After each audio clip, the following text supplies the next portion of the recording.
오늘 우리에게 주신 하나님의 말씀은 복음을 전하는 제자가 됩시다 라는 제목의 말씀입니다. 오늘 말씀을 통해 함께 은혜를 받도록 하겠습니다. 다 같이 1절 말씀 함께 봉독합니다.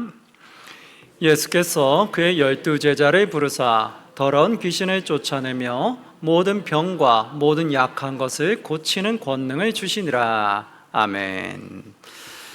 자, 오늘 말씀은 예수님께서 12제자를 부르신 이후에 그 12제자에게 무엇을 해야 할지, 어떻게 해야 할지를 깨닫게 하시는 말씀입니다. 오늘 말씀에 보시면 1절에 이렇게 나와요. 예수께서 그의 12제자를 부르사, 12제자를 부르셨어요. 그리고 제자한테 뭐라고 말씀하시냐면 더러운 귀신을 쫓아내며 모든 병과 모든 약한 것을 고치는 무엇을 주시니라? 권능을 주시니라. 자, 제자들에게 권능을 주셨다는 거예요.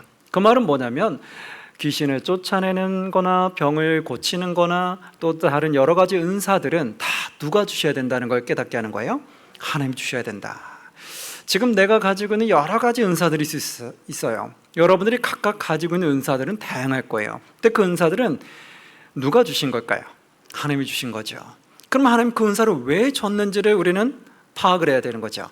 은사를 받았는데 이것을 하나님 왜 주셨는지 모르고 나를 위해서만 사용한다면 잘못 사용하는 거죠. 그럼 은사를 주신 이유는 뭘까를 깨달아가는 것이 오늘 말씀의 핵심이 되겠죠.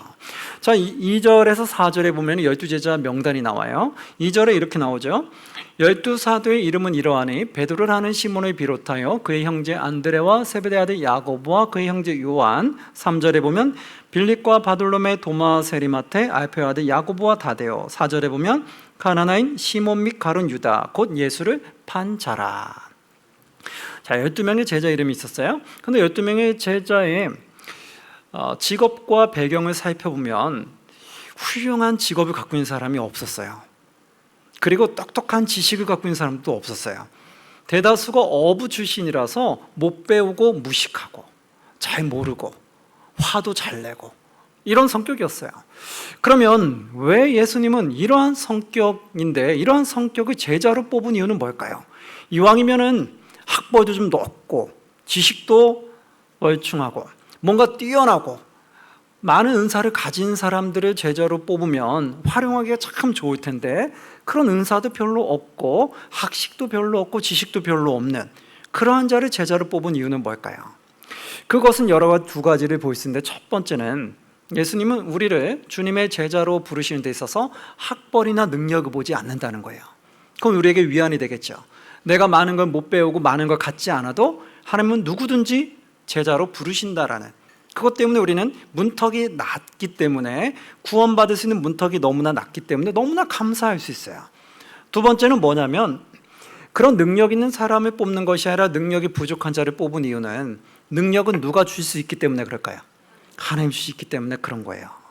능력을 하나님 주실 수 없다고 하면 처음부터 능력이 뛰어난 사람을 먼저 뽑아야 돼요. 그런데 하나님은 무한한 능력 줄 수 있는 분이기 때문에 능력이 없어도 상관이 없어요. 오히려 능력이 있다고 생각하는 사람 더 교만할 수 있어요. 그래서 성경에서는 어떠한 특징을 가진 사람 뽑게 되냐면 하나님의 말씀에 순종하는 자를 제자로 뽑아요. 내가 많이 배웠던 배우지 않았던 많은 물질을 가졌던 가지지 않던 외모가 뛰어나던 외모가 뛰어나지 않던 예수님 제자가 되는 사람은 오직 한 가지를 본다. 무엇일까요? 바로 순종이라는 거예요.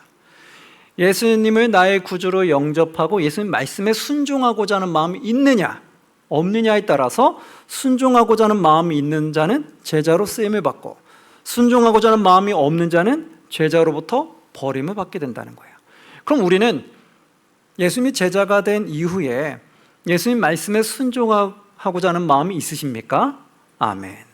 순종하고자 하는 마음이 있다라면 여러분들은 제자로 쓰임을 받을 수 있어요. 근데 내가 순종하는 마음이 없다라면 제자로 쓰임 받을 수가 없겠죠. 그래서 우리는 누구나 다 순종하는 마음을 갖고 있어야 돼요. 그 내가 얼마만큼 많이 순종하느냐 적게 순종하느냐는 그 다음 문제예요. 제일 중요한 건 작은 것 하나라도 내가 순종하고자 하는 마음이 있냐라는 거죠. 그것이 우리가 제자로 부름받을 수 있는 선택의 조건이에요. 그러니까 우리는 하나님께 제자로 선택받는 거는 어떻게 보면 참 문턱이 많이 낮죠. 그렇죠? 많이 배울 것도 아니고 많이 가져야 되는 것도 아니고 오직 나는 예수님 나의 주인으로 모시고 순종하고자 하는 마음만 가지고 있으면 누구나 다 구원받을 수 있고 선택받을 수 있다는 거죠. 자, 그래서 이렇게 12제자를 뽑았어요. 그럼 이제 이 12제자에게는 예수님께서 명령하시는 게 있겠죠. 순종하는 자에게 이제 그들에게 권능을 주셨는데 권능을 준 이유를 말해주게 되죠. 5절 말씀 우리 함께 봉독합니다. 시작.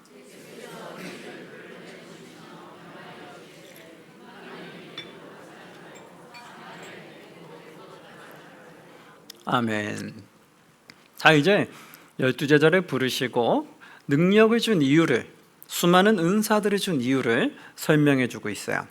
5절 말씀에 보면 예수께서 이 12를 내보내시며 명하여 이르시되 이방인의 길로도 가지 말고 사마리아인의 고을에도 들어가지 말고, 6절에 보니까 오히려 이스라엘 집에 누구에게? 잃어버린 양에게로 가라. 아멘. 자, 이 말은 뭐냐면 이방인들에게 복음을 전하지 말라는 뜻이 아니고요, 우선순위를 정해졌어요. 이방인들에게도 복음을 전하는 게 맞지만 제일 먼저 이스라엘의 잃어버린 양에게로 가라는 거예요. 대체 이스라엘의 잃어버린 양은 뭘까요? 더욱더 큰 하나님의 안타까움의 사랑을 드러내는 건데요, 이스라엘 백성들이 먼저 이방인들보다 먼저 선택을 받았어요. 근데 선택을 받았는데 그들의 교만함 때문에 메시아가 나타났는데도 불구하고 메시아를 받아들이지 않아요. 그러다 보니까 어떻게 하겠어요? 메시아를 깨닫게 해주는 게 제일 중요하겠죠. 그래서 먼저 복음을 받아들인 자, 먼저 하나님께 선택받은 자가 먼저 예수님을 받아들일 수 있는 기회를 줘요. 그 다음에 하나님을 모르는 자, 우상 숭배하는 자들에게 그 다음 복음을 전해주죠.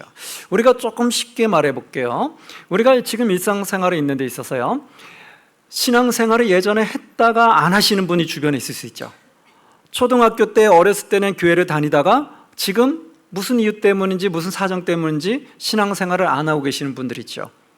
그러면 뭐예요? 그분들을 더 마음 아파한다는 거예요. 그분들이 잃어버린 양인 거예요. 하나님께 먼저 선택은 받았으나 어떻게 해서든지 어떤 이유에서인지 다시 세상으로 돌아간 그들이 너무 마음 아픈 거예요. 그래서 그들을 먼저 우선순위에 두게 돼요. 여러분, 우리가 신앙생활을 했던 가족이나 친척이나 내 이웃이나 동료나 또는 같이 교회 다녔던 사람 중에 신앙생활 했던 분이 지금 안 하고 계시다면 그분을 제일 먼저 돌아오게 해주시기를 바랍니다. 그런 분들이 제일 먼저 돌아와야 돼요. 선택받았으나 안타깝게 다시 떠난 자. 그리고 할 수만 있으면 아직까지 하나님 못 만난 사람도 복음을 전해주는 건 당연하죠. 그러나 제일 하나님께 마음 아파하는 사람 뭐예요? 선택을 받았으나 떠난 자. 우리는 원래 선택을 받으면 안 떠나는 게 제일 복이잖아요. 그렇죠? 우리가 하나님 믿고 나서 하나님 안 떠나는 게 제일 큰 복이죠. 그런데 하나님을 믿는다고 왔는데 무슨 사정에선가 하나님을 떠나게 되면 하나님은 그거 너무 마음 아파하는 거예요. 그래서 그러한 자에게 먼저 복음을 전하라고 말해주게 되어 있어요. 우리도 우리 주변에 신앙생활 했다가 안 하신 분들이 눈에 띄면 제일 먼저 그분들에게 다시 한번 하나님께 돌아올 수 있도록 여러분들이 도와주시기를 바랍니다. 그것이 우리가 무엇이냐? 우리가 제자로서 해야 될 도리라는 거예요. 왜 그러냐면 뒤에서는 보면 이렇게 말하면 그들에게 전해야 될 복음은 7절에 보면 잘 아는 말씀일 거예요. 가면서 전파하여 말하되 무엇이 가까이 왔다? 전국이 가까이 있다 하고. 우리가 그들에게 전해야 될 거는 여러 가지 말이 아니에요. 오직 하나 뭐예요? 천국이에요. 이 땅에서 우리가 예수님 믿으면 잘 될 거야 라는 기복신앙이 아니에요. 예수님 믿어서 우리는 어디 가는 게 먼저예요? 천국 가는 게 먼저예요. 그러니까 우리는 진정한 복음은 천국이지 이 땅에서 잘 먹고 잘 사는 거가 우리의 복음이 돼서는 안 된다는 거예요. 그래서 우리는 예수님을 믿고 천국 가자는 게 제일 먼저 우리가 핵심을 전해야 돼요. 그래서 우리는 예수님 믿음으로 말미암아 이 땅의 전과 같은 삶을 잘 먹고 잘 사는 것이 아니라 영원한 삶을 낙원에서 평안하게 잘 사는 것이 하나님의 뜻이라는 걸 믿으시기 바랍니다. 그래서 하나님 천국으로 우리 인도하기 위해서 예수님을 보내신 거예요. 예수님 십자가에 달려 돌아가신 것도 이 땅에서 부자 되라고 예수님이 십자가에 매달리신 게 아니라고요. 우리의 영혼을 어디로 데려가기 위해서 예수님을 십자가에 매달으신 거예요? 천국으로 인도하기 위해서. 믿으십니까? 아멘. 그러니까 우리도 세상에 떠난 사람, 하나님 떠난 사람에게 천국으로 인도하기 위해서 그들에게 다가가는 거예요. 천국에서 멀어진 거에 대한 안타까움, 그 아픔 때문에. 그럼 그들에게 우리는 어떻게 해야 되느냐? 8절 말씀에 보면 이렇게 나오는데요. 병든 자를 고치며 죽은 자를 살리며 나병한 자를 깨끗하게 하며 귀신을 쫓아내며 너희가 거저받았으니 뭐하라? 거저주라. 하나님께 받은 권능, 은사를 그들에게 거저주라는 거예요. 이 말은 뭘까요? 크게 말하면 뭐 죽은 자도 살리고 병든 자를 고치고, 와, 큰 은사죠. 근데 이런 은사도 받은 사람도 있지만요, 조금 편하게 다가가면 하나님께 받은 물질, 건강, 시간, 지식, 이런 여러 가지들도 될 수 있어요. 즉 뭐냐면 우리는 하나님으로부터 건강과 지혜와 지식과 물질을 받았잖아요. 그렇죠? 그럼 하나님께 받은 것을 우리가 누군가 전도 대상자가 있으면 그에게 어떻게 해요? 쏟아주죠. 그에게 시간을 투자하고 봉사를 하고 그에게 물질을 투자하죠. 그래서 그 사람이 하나님을 만날 수 있도록 우리가 돕죠. 근데 우리가 그 사람을 만날 수 있도록 내가 돕기 위해서 물질을 투자하고 시간을 투자했는데, 내가 당신에게 물질 투자했고 시간 투자했으니까 나한테 다시 베푸시오, 이렇게 말하면 될까요? 안 돼요? 안 되죠. 내가 그 영혼에게 쏟아부은 거를 내가 쏟아부었으니까 당신도 나에게 무언가 해주셔야 됩니다 라고 말하면 그건 말이 안 된다는 거예요. 그래서 우리가 거저받은 걸 거저줬다는 건 신앙관인 거예요. 우리가 이 땅에서 있으면서 누리는 모든 것들, 건강과 물질과 모든 것들은, 은사는 다 누가 주신 거라는 거예요? 하나님이 주셨다는 걸 우리가 믿음으로 받아들이는 거예요. 그걸 하나님으로부터 거저받았다는 거예요. 거저받은 것을 나도 한 영혼을 살리기 위해서 거저준다는 거예요. 그 사람에서 물질을 내가 쏟아붓고 시간을 쏟아붓고 노력을 쏟아붓고 봉사하고 그것을 덮고 기도하는 것, 모든 것들이 내가 거저준다라는 거예요. 그랬을 때 그 영혼들이 하나님 앞에 돌아올 수 있는 기회가 하나씩 하나씩 열리게 되는 거죠. 자, 우리는 하나님께 받은 것들을 정말 한 영혼을 살리기 위해서 우리는 거저주고 계십니까? 아니면 이건 내 건데 어떻게 내가 풀어, 내가 어떻게 해서 이 돈을 모은 건데 이걸 내가 한 영혼을 위해서 내가 돈을 풀 수 있어, 이건 안 돼, 나를 위해 써야지. 건강, 시간, 나를 위해서, 내 쾌락을 위해 써야지. 왜 내가 그 사람을 전도한다고 왜 이 힘든 시간에, 이 더운 날씨에 복음을 전한다고 시간을 투자하고 노력을 해? 그건 안 돼. 혹시 그런 생각을 갖고 계십니까? 그건 잘못된 생각이죠. 예수님의 제자라면 무슨 생각을 가져야 돼요? 모든 권능은 하나님께 받았기 때문에 한 영혼을 살리기 위해서 내가 쓸 수 있어야 된다는 거예요. 베풀 수 있어야 된다는 거예요. 시간을 베풀 수 있어야 되고 물질을 베풀 수 있어야 되고 마음을 쏟아부을 수 있어야 된다는 거예요. 그것이 제자로서의 삶이 되어야 된다는 거예요. 자, 그러면 이제 예수님 12 제자들에게는 어떻게 하셨냐면, 우리가 나의 생업을 갖고 있으면서 짬짬이 복음을 전할 수도 있어요. 그런데 또 어떤 경우는 하나님의 일을 하기 위해서 구약의 레위인들처럼 아예 이 땅에서 생업을 다 내려놓고 하나님의 일에만 전념으로 하게 하는 사람들도 있겠죠. 자, 12 제자에게서는요, 이 땅에서 생업을 갖지 말고 오직 하나님 복음 전하는데 올인하도록 그렇게 하십니다. 그러면 이제 이 땅에서 생업을 갖지 않고 올인하려면 생활이 안 되잖아요. 그럼 생활이 안 되면 어떻게 될까요? 거기에 대해서 예수님이 말씀해 주셨어요. 9절에서 10절 말씀인데요, 함께 봉독합니다. 시작. 너희 전대에 금이나 은이나 동을 가지지 말고 여행을 위하여 배낭이나 두벌옷이나 신이나 지팡이를 가지지 말라. 이는 일꾼이 자기의 먹을 것 받는 것이 마땅함이라. 아멘. 자, 이제 뭐라고 말씀하셨냐면, 이제 이 땅의 생업을 갖지 않고 하나님의 일에 전념해야 될 사람, 온 생을 하나님의 복음에 쏟아야 될 사람들 필요한데, 그들에게 뭐라고 말하냐? 너희 전대 금이나 은이나 동을 가지지 말고, 물질을 말하는 거죠. 10절에 보니까 여행을 위하여 배낭이나 두보릇이나 신이나 지팡이를 가지지 말라. 입을 옷을 말하는 거죠. 그리고 일꾼이 자기 먹을 것 받는 것은 마땅하다. 이 말은 뭐예요? 일꾼이 자기 먹을 것 받는 것이 마땅하다는 걸 주님도 아신다는 거예요. 아시지만 너희가 너희 것을 챙기지 말라는 거예요. 이 말은 뭘까요? 하나님이 그 앞길을 책임져 주신다라는 거예요. 하나님 위해서 일생을 바치는 사람들에게는 내가 어떻게 먹고 살까라는 의식주에 너무 매이지 말라는 거예요. 의식주를 전적으로 하나님께 맡기라는 거예요. 그럼 하나님이 의식주를 책임져 주신다라는 거예요. 당연히 일꾼이 먹을 것을 받아야 된다는 거 하나님도 아신다는 거예요. 일꾼이 받을 것을 받지 못하고 그냥 있어야 된다는 것을 하나님도 그렇게 생각하지 않는다는 거예요. 그렇게 하면 누가 어떻게 복음을 전하는데 올인할 수 있겠어요? 그래서 하나님도 일꾼이 받아야 되는 것을 마땅하다는 안다. 그럼 어떻게 채워주실 거냐? 뒤에 나옵니다. 11절에서 12절에 보면 이렇게 나오는데요. 11절, 어떤 성이나 마을에 들어가든지 그 중에 합당한 자를 뭐하여? 찾아내어 너희가 떠나기까지 거기서 뭐하라? 머물라. 아멘. 이것이 하나님 방법 중에 하나예요. 어떤 성이나 마을이나 복음을 전하러 갈 때 하나님이 예비하신 자를 두신다는 거예요. 그래서 너를 먹고 지낼 수 있게끔 의식주를 해결할 수 있는 사람을 붙여주신다는 거예요. 그래서 너희가 어느 성이나 어느 마을에 들어가서 복음을 전하면 그 마을의 복음을 다 전할 때까지 합당한 자를 찾게 되고 합당한 자를 만나면 그가 거기서 머물면서 의식주를 다 해결할 수 있도록 도와주신다는 거예요. 하나님의 붙이는 까마귀겠죠. 그런 예비한 자가 있다는 거예요. 있으니까 너가 어떻게 해서 내가 의식주를 챙겨야 될까라는 거에 두려워하거나 걱정하지 말라는 거예요. 아유, 내가 복음 전해야 되는데 말이야, 내가 좀 이런 것도 필요하지 않아? 저런 거 필요하지 않아? 이렇게 인간적인 생각 갖지 말고 그냥 하나님의 일에 순종하고 전념하라는 거예요. 그럼 하나님이 의식주를 채워준다라는 거예요. 그래서 복음에 합당한 자, 즉 복음에 합당한 자 뭐예요?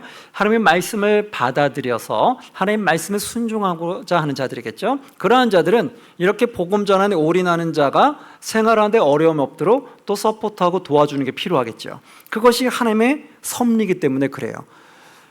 그래서 뒤에 보면은 12절 13절에 이제 복음을 전하러 갈 때 우리가 어떻게 해야 되느냐, 12절 13절 함께 봉독합니다. 또 그 집에 들어가면서 평안하기를 빌라. 그 집이 이에 합당하면 너희 빈 평안이 거기 임할 것이요 만이 합당하지 아니하면 그 평안이 너에게 돌아올 것이니라. 아멘. 자, 이제 우리가 복음 전하는 자, 복음을 올인할 수도 있고 내 생업이 있으면서 틈틈이 복음을 전하는 사람도 있겠죠. 어쨌든 우리가 어느 집안에 가서 복음을 전할 때 우리가 해야 될 것이 있어요. 뭐냐? 첫 번째, 복을 빈다. 그 집에 들어가면서 평안하기를 빌라. 축복해 주라는 거예요. 일단 제일 먼저 축복해 줘라. 이 집안이 축복받을 만한 집인지 아닌지 우리는 아직 잘 모르잖아요. 모르는 집에 가서 복음을 전하러 갔으니까. 그러나 제일 먼저는 일단은 복을 빌어주라는 거예요. 그럼 어떠한 현상이 일어나느냐? 13절에 보면 이렇게 나오죠. 그 집이 이에 뭐하면? 합당하면. 그러면 너희가 빈 평안이 거기에 뭐하게 된다? 임할 것이고. 그런데 만일 내가 복음을 전하러 간 그 집이 하나님 보시기에 합당한 집이 아니에요. 합당하지 아니하면 그 평안이 누구에게로 돌아가요? 너에게로 돌아올 것이니라. 아멘. 믿으십니까? 자, 이러면 얼마나 좋아요. 그럼 어느 집이 됐던 우리는 다 무엇을 해주면 돼요? 축복을 빌어주면 돼요. 축복을 빌어줘서 축복을 받을 만하면 그 축복이 그 집에 임하는 거고, 받을 만하지 않으면 그 축복이 누구한테 돌아온다고요? 나에게 돌아온다. 그러니까 여러분이 판단해서 아유, 이 집은 내가 아는데 소문이 별로 안 좋아, 여긴 내가 축복해 주기 싫어, 이런 마음으로 축복해 주기 싫어서 그냥 어쩔 수 없이 복음 전하는 이러한 수동적인 역할을 하지 말라는 거예요. 적극적으로 내 주변에 아는 사람, 아직 복음을 안 믿는 사람 중에 이미지가 안 좋게 평인한 사람도 있고 이미지가 좋게 평인한 사람도 있을 거예요. 내 이웃집들 중에 아직 안 믿는 사람 중에 좋은 소문이 있는 사람도 있고 좋지 않은 소문이 드는 사람도 있을 거예요. 근데 내가 그에게 누가 됐던 복음을 전하러 가면 일단 어떻게 될까요? 무엇을 빌어줘야 돼요? 축복을 빌어줘라. 저 이웃집에 저분은 너무 못됐대, 너무 안 좋대, 그래서 난 저 사람한테 복음은 전하고 싶지만 축복은 내가 해주기는 어려울 것 같아. 저런 사람은 복 받기는 좀 어렵지 않아? 내가 판단해서 결정하지 말라는 거예요. 하나님 보시기에 그 사람이 축복 받을 만하면 하나님 주실 거고, 받을 만하지 않으면 누구한테 줘요? 축복을 빌어준 나에게 하나님 다시 돌려주신다는 거예요. 그거 얼마나 감사해요. 그러니까 만약에 내가 봤을 때 저 사람 더 밉다 하면 더 뭐 해주면 좋아요? 더 축복해주면 좋겠죠. 왜요? 합당하지 않으면 누구한테 오니까? 나한테 오니까. 그렇죠? 여러분, 모든 사람 보는 사람마다 다 축복해 주시기를 바랍니다. 교회에서 만나는 사람마다 내가 미우나 고우나 다 축복해 주는 말을 하시기 바랍니다. 그러면 그 축복이 다 누구한테 와요? 나한테 오게 돼 있어요. 합당하면 그 사람한테 가는 거고, 합당하지 않으면 나한테 오게 돼 있어요. 그러니까 굳이 미워하고 안 좋은 말 하지 마시고요, 웬만하면 축복의 말을 하시기 바랍니다. 우리 입술에 안 좋은 말보다는 축복의 말이 오가기를 주의 이름으로 축원합니다. 얼마나 좋아요. 서로 축복의 말이 오고 가고 내 이웃들에게도 좋으나 싫으나 축복의 말을 던져주고, 그 이유는 믿음의 눈이 있기 때문에 하시는 거잖아요. 믿음의 눈이 없으면 미운 사람한테 축복의 말 전해주겠어요?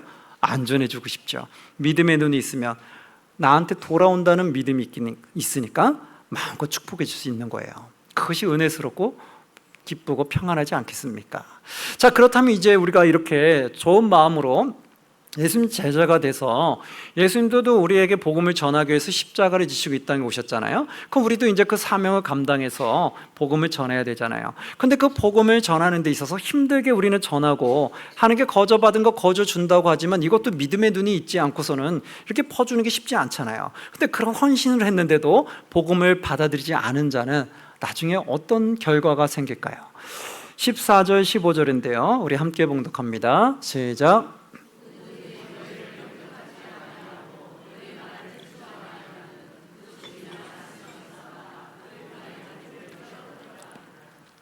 진실로 너에게 이르노니 심판 날에 소돔과 고모라 땅이 그 성보다 견디기 쉬우리라. 아멘.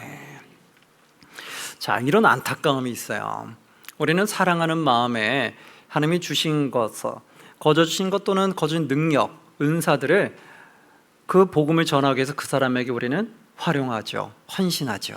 그런데 그러한 헌신에도 불구하고 받아들이지 않은 자는 어떻게 되느냐?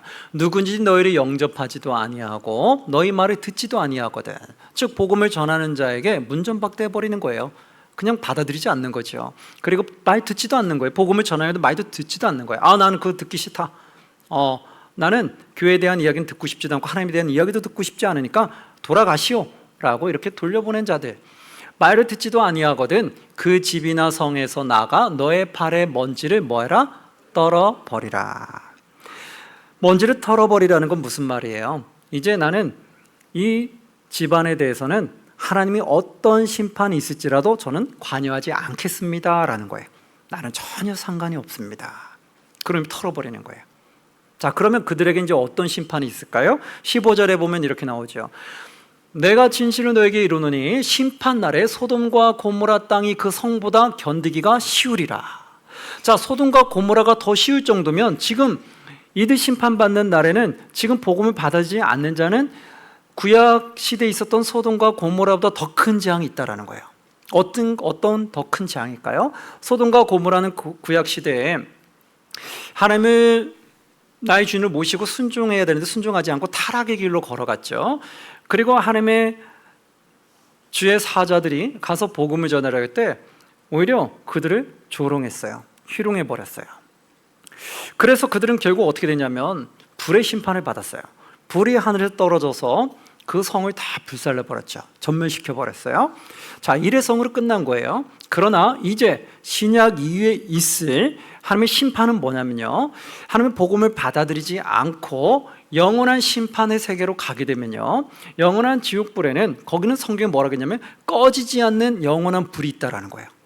그럼 꺼지지 않는 불 속에서 그 영혼이 영원히 그 고통 가운데 살아간다는 거예요. 그러면 소돔과 고모라처럼 일회성으로 한번 불의 재앙을 받은 것과 영원한 삶을 용광로 같은 꺼지지 않는 불에서 고통을 당하면서 사는 것과 어떤 게 더 고통스러울까요? 후자겠죠.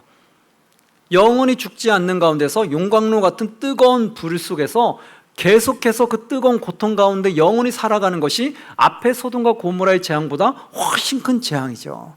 즉 우리는 복음을 전하겠다고 시간 내고 물질을 투자하고 나의 고생을 그에게 쏟아부었는데 그 감사함도 모르고 소중함도 모르고 사랑도 몰라서 매몰차게 걷어찬 그들에게 기다리고 있는 것들은 결국 영원한 심판이 기다리고 있다는 거예요. 그러니 얼마나 참 마음이 아프고 안타깝고 끔찍하겠어요. 그래서 하나님은요, 우리의 모든 사람들이 천국에 가기 원하는 거예요. 지옥에 들어가면 영원한 고통 가운데 살아가는데 하나님은 그걸 원하지 않는 거예요. 왜요? 우린 다 하나님의 형상으로 지음받았잖아요. 그럼 누구나 다 하나님이 계신 천국에 와서 낙원 가운데 살아가기 원하는 거예요. 아픔도 없고 곡하는 것도 없는, 고통도 없는 그곳. 그런 아름다운 걸 살아가기 원한다는 거예요. 그래서 예수님이 이 땅에 보내셨고 십자가를 지게 하신 거예요. 그리고 우리도 이제 그 사명을 받아서 하나님의 그 사랑을 전해주는 거예요. 우리가 복음 전하는 거 쉽지 않죠. 어렵죠. 그러나 우리도 지금 하나님 앞에 온 거는 누군가는 순종한 사람이 있었으니까 우리도 복음을 듣고 왔잖아요. 그럼 우리도 어떻게 해야 돼요? 순종해야죠. 우리도 누군가의 순종을 통해서 구원받았는데 나는 그 순종을 통해서 누군가를 또 다른 영혼을 구원해야 되는데 나는 구원하지 않겠다고 하면 그만큼 이기적인 신앙이 어디 있겠어요?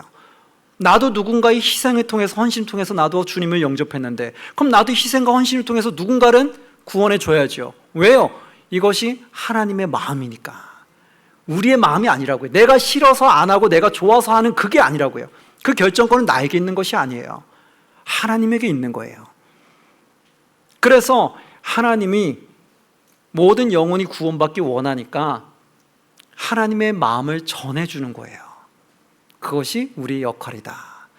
사랑하는 성도, 오늘 이 말씀 잘 간직하셨어요. 우리는 다 예수님 제자가 됐잖아요. 예수님 제자로 부름받은 거는 순종하고자 하는 사람을 부른 거지 내 권력과 내 능력을 믿고 교만한 자를 부르신 게 아니에요. 그럼 우리는 이제 우리가 누리고 있는 모든 것들은 하나님이 거저 주신 것이라는 걸 믿으시고 거저 주신 걸 가지고 거저 나누시기를 바랍니다. 그래서 하나님 부르신 그날 모두 다 칭찬받고 천국에 부름받는 저와 여러분들이 되시기를 주의 이름으로 축원합니다. 아멘.